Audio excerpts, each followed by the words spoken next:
Good afternoon. It is 1 p.m. here in Kenya's capital, Nairobi. This is The Ambassador. With me, your ambassador, Paul Mathenge. This is where we debunk global diplomacy and geopolitics. Now, to our very first story, President William Ruto has conferred and bestowed national honors, the Chief of the Order of the Golden Heart. On behalf of the people of Kenya, His Highness, Prince Rahim Al Hussein Aga Khan V, in recognition of his outstanding and distinguished service to the Republic of Kenya and humanity at large. The confirmation was held at the State House in Nairobi today. Let's have a look.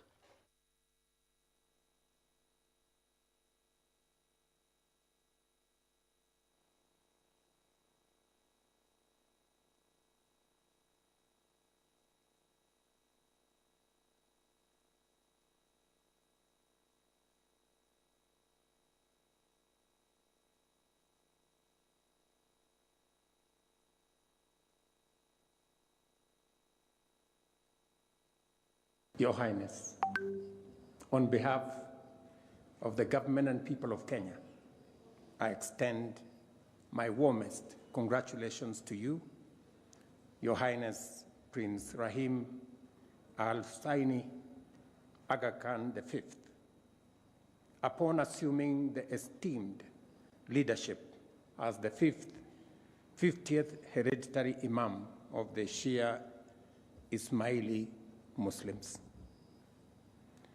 I also take great pride in congratulating you on receiving the Chief of the Order of the Golden Heart, Kenya's highest civilian honor, a recognition of your personal commitment and the Aga Khan Development Network's distinguished service to the people of Kenya.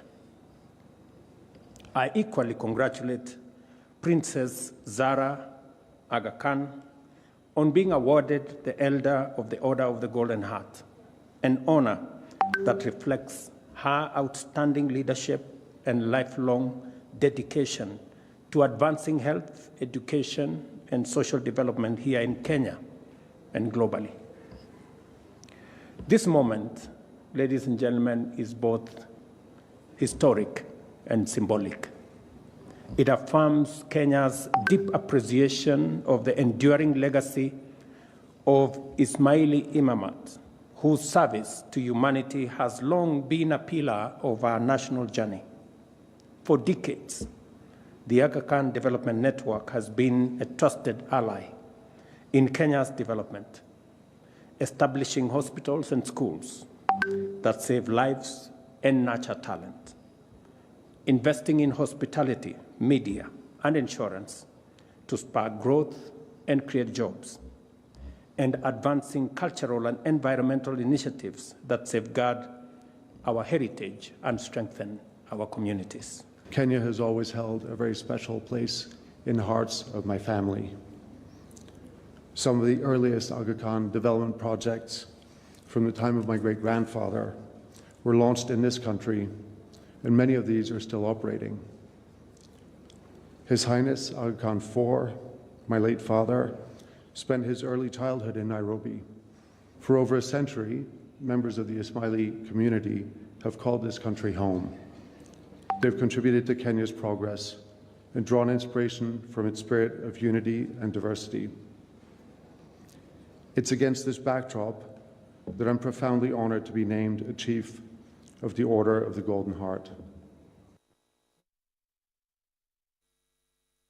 Bilateral deportation agreements with Honduras and Uganda as part of its crackdown on illegal immigration. According to documents obtained by the BBC's U.S. partner CBS, Uganda has agreed to take an unclear number of African and Asian migrants who had claimed asylum on the U.S.-Mexico border. And Honduras will receive several hundred deported people from Spanish-speaking countries, CBS said. The move is part of an attempt by Donald Trump's administration to get more countries to accept deported migrants who are not their own citizens. Trump administration's border push for deportation arrangement with countries on several continents, including those with controversial human rights records. We know Uganda, for example, has benefited from such operations in the past. The Afghanis in 2021 who were taken after the Taliban took over, and Uganda was used as a transit point. And Uganda is on record for going for the money. We've been in Somalia since 2007 and all over the East African region. So far, at least a dozen nations have agreed to accept deported migrants from other countries, and Uganda is about to receive its first batch. Security is very important for us as a country, and Uganda would actually take this deal on condition that the Americans will continue to support the Ugandan security apparatus or the security structure. That is the most important thing of all. It's not the trade you're talking about. It is the element of security. And I think maybe intelligence has been shared on these people that are coming in, and Uganda is comfortable. Rwanda has previously been criticized for its human rights record, including the risk that those sent to the East African nations could be deported again to countries where they may face danger. And Uganda has also joined the deal. And according to the agreement, the US chose Uganda, stating that it's one of the safest places ever in the African continent. Remember also that there are vices in that part of the world, like the gang culture, drug trafficking, drug abuse, and human trafficking that may not be as pronounced here in a country like Uganda, which does not have that vice as prominent as United States of America.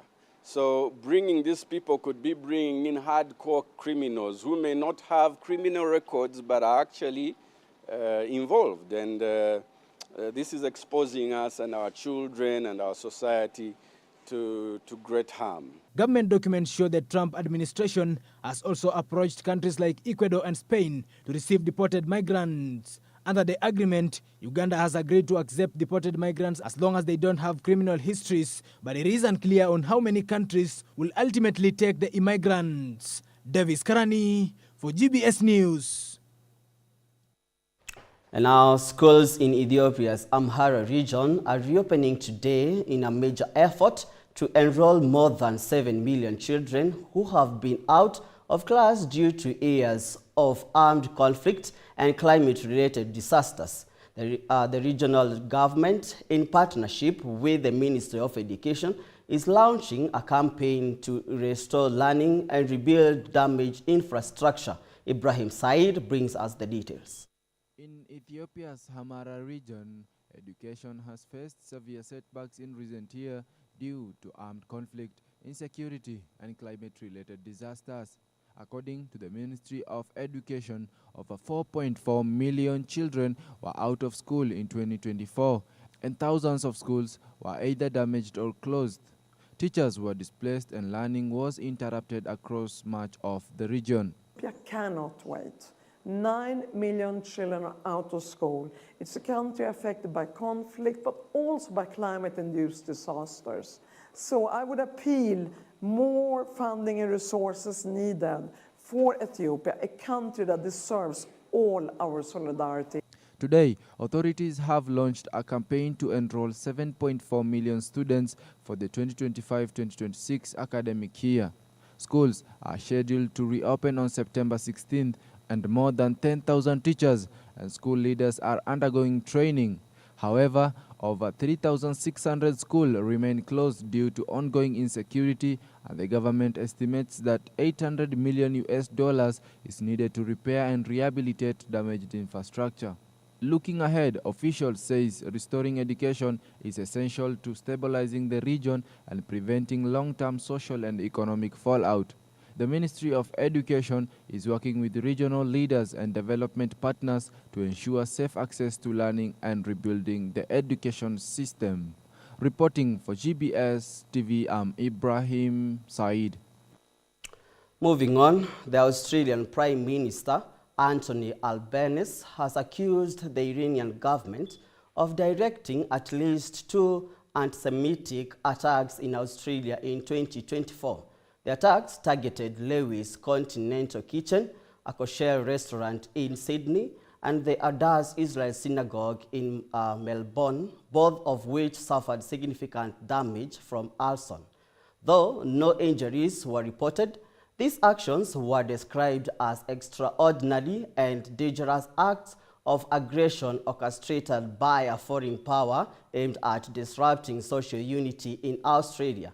In response, Australia has expelled Iran's ambassador and 3 other diplomats from Canberra, suspended operations at its embassy in Tehran, related its diplomats to a third country, and announced plans to clarify Iran's Islamic Revolutionary Guard Corps as a terrorist organization.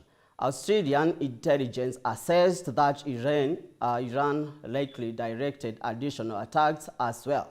This is Australia's first expulsion of an ambassador since World War II, and the government has urged Australians in Iran to return home while warning against travel to Iran. Since the terrible events of October 7, 2023, we have witnessed a number of appalling anti-Semitic attacks against Australia's Jewish community.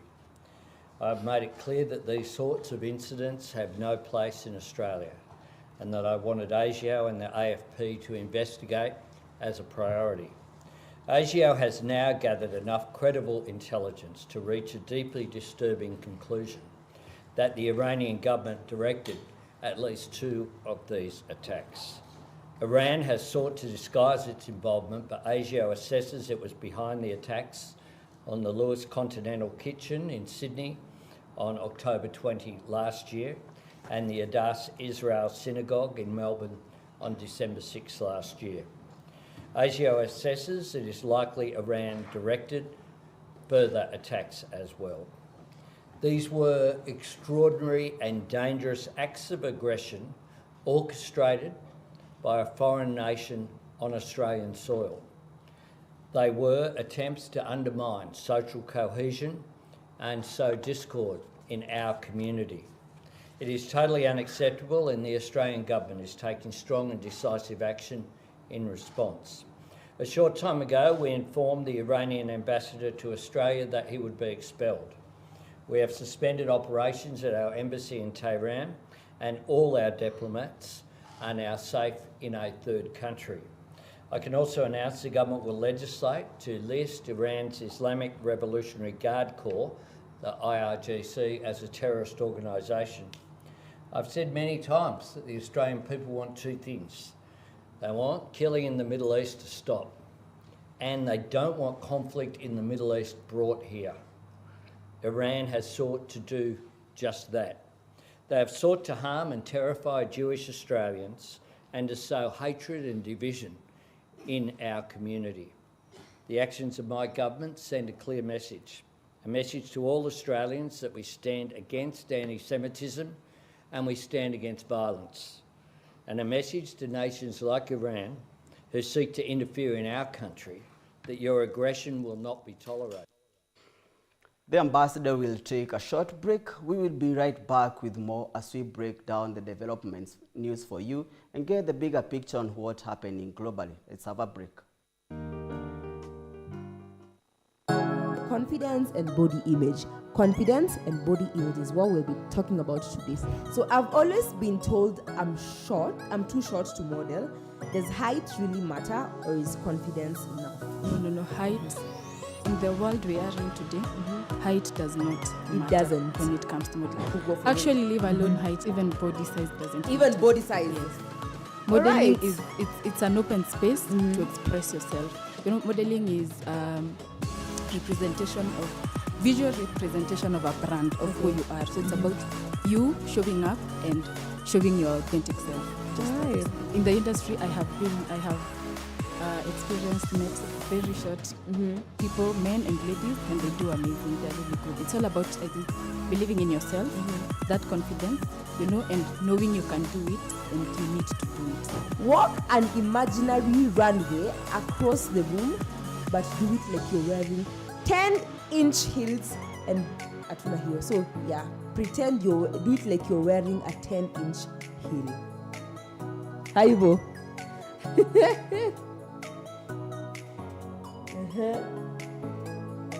Tuende kazi. Haya, makofi kwake.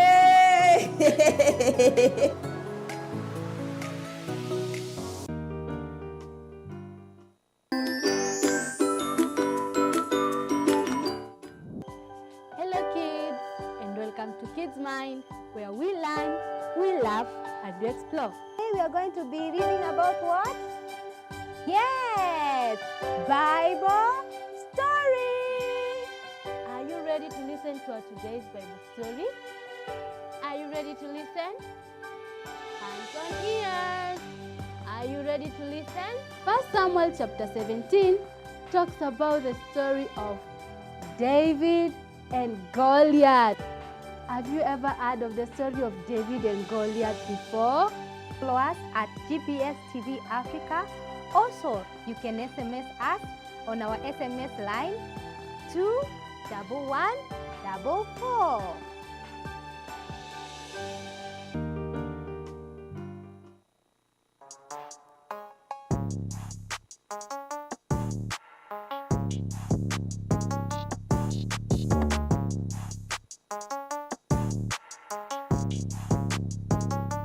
Our riddle for the day, guys. I am easy to lift but hard to throw. What am I? I've been a sculptor for many years now. It's about 44 years since I started doing as professional state artist. For 44 years. That's almost half a century. But now, where did it start? Before the 44 years, where did it start? For me, I use art to document culture and speak more about human life and activities through art, because I regard art as visual literature.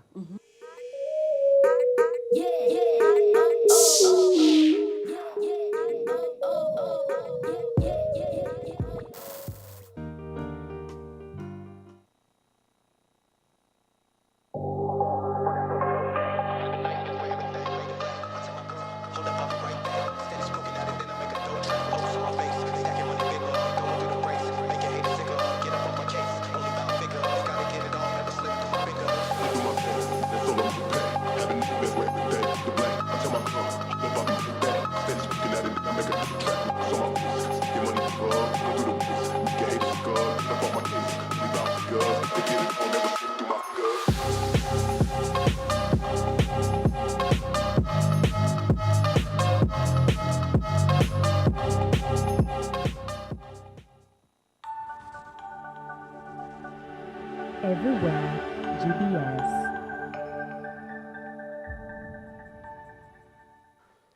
Welcome back to The Ambassador as we break down the development news for you and get the bigger picture on what's happening globally.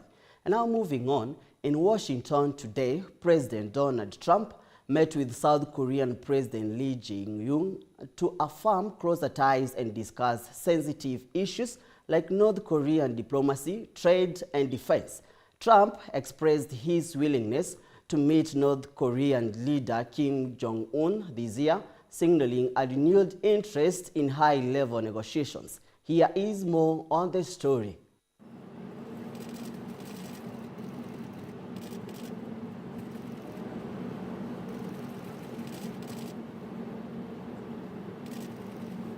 During his meeting with South Korean President, Trump praised President Lee's diplomatic approach and said he's with him 100% regarding South Korea's direction and policies.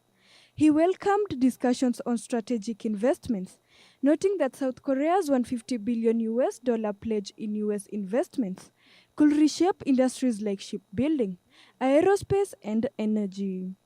On the topic of North Korea, Trump made headlines by stating he'd like to meet Kim Jong-un this year, reflecting openness to renewed diplomacy. It's an honor to be with President Lee of South Korea. We've known each other and gotten along very well. We have some additional trade because I hear they want to renegotiate the deal, but that's okay. I don't mind that. That doesn't mean they're going to get anything, but I don't mind. But we're going to have some very serious discussions about different things, including trade, where we do a lot of trade with South Korea, as you know.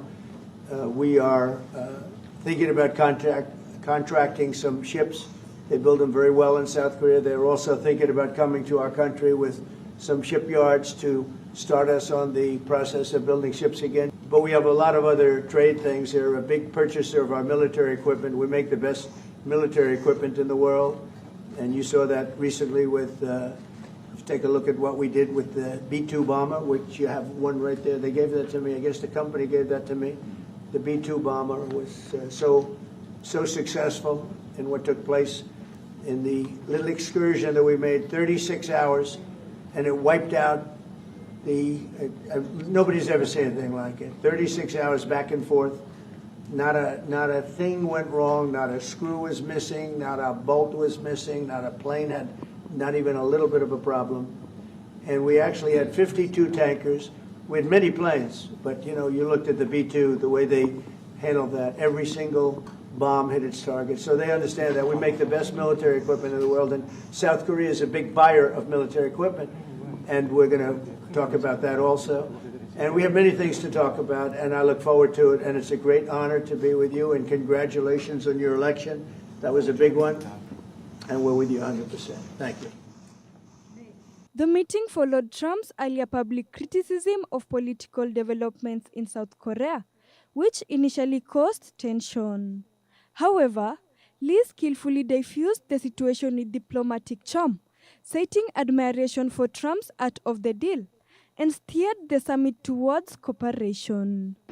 So when Kim Yo-jong, the deputy director of the Workers' Party of Korea, issued a statement denouncing South Korea, she mentioned about the not bad relationship between you and Chairman Kim Jong-un, and I believe that this is a sign that North Korea is waiting. 한반도의 평화의 새 길을 꼭 열어주시기 바랍니다. So I hope that you will usher in a new era of peace on the Korean Peninsula. I will do that, and we'll have talks. He'd like to meet with me. He didn't want to meet with Biden because he had no respect for Biden, but we look forward to meeting with him, and we'll make relations better. You'll help that. You had a lot of leaders. I've gone through a lot of leaders in South Korea. It's been quick. You'll be there for a long time. But we, in the various leaders that I've dealt with, they were not approaching it properly, in my opinion, having to do with North Korea. But I think your approach is a much better one. Both leaders downplayed containers issues like tariffs and U.S. troop costs, emphasizing strategic alignment instead. Trump's comments suggest the U.S. is open to re-engaging with North Korean leadership, while South Korea anticipates deeper economic ties and military collaboration. Talks on formalizing these objectives are expected to take place in the coming months to solidify the newly defined strategic partnership. Molin Rono for GBS News.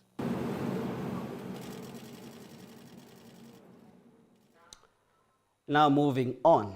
Over the weekend, the United Nations released $600,000 to help Pakistan respond to this year's devastating monsoon season. According to UN officials, heavy rains and flash floods over the last 10 days have killed at least 400 people and injured nearly 200 more. More than 20,000 remain displaced. And now, Pakistan Meteorological Department warns that a new monsoon system could bring even more heavy rainfall in the days ahead. Relief agencies say survivors urgently need shelters, medical care, clean water, hygiene kits, and protection support, especially for women and girls. Authorities in Pakistan are leading the response with support from the United Nations and local partners. Since late June, flooding has killed nearly 800 people and left more than 1,000 injured.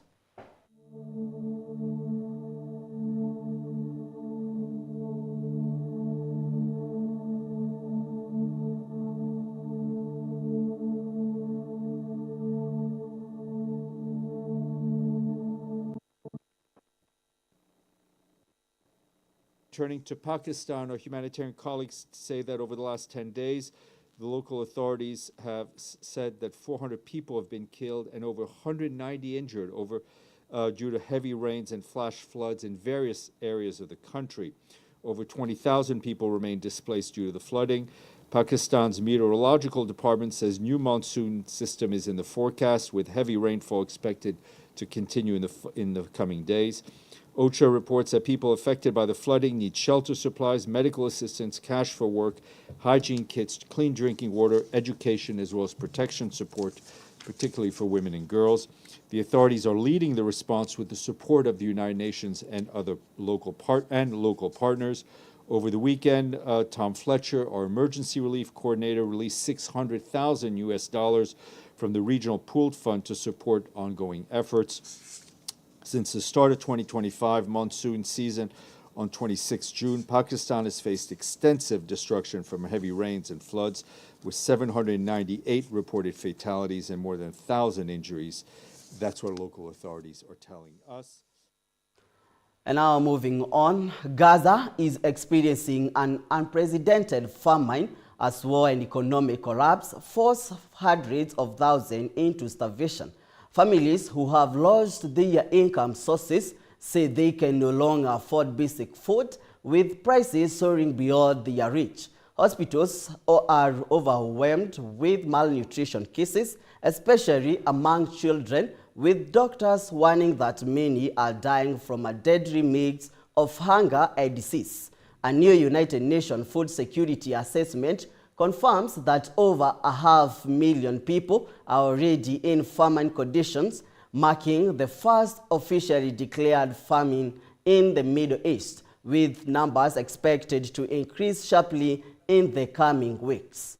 Residents of Gaza say the war and economic collapse have left them unable to feed their families, with even the most basic food items now out of reach. Ibrahim Al-Najjar, a displaced man from Jabalia now living in a tent near Gaza port, described his desperation. Prices are extremely high. We have been without work for 2 years and have no money. I held a tomato in my hand out of a sheer longing. We have forgotten what it looks like. I cannot buy a kilo of tomatoes for 70 shekels while my children are starving. At Alaska Hospital in central Gaza, mothers watch helplessly as their children suffer from malnutrition. Ahmad says she is struggling to keep her son alive. My child needs food, milk, and nutrition supplements, but we cannot provide them. The war has destroyed everything, and prices are unaffordable. Reporting for GB. And that's all for today. With me, your ambassador, Paul Mathenge, on the Ambassador 1 p.m. Follow all of our stories at GBS TV Africa. It's updated throughout the day. We meet every Thursday and Friday as we debunk global diplomacy and geopolitics. Thank you for your time and company.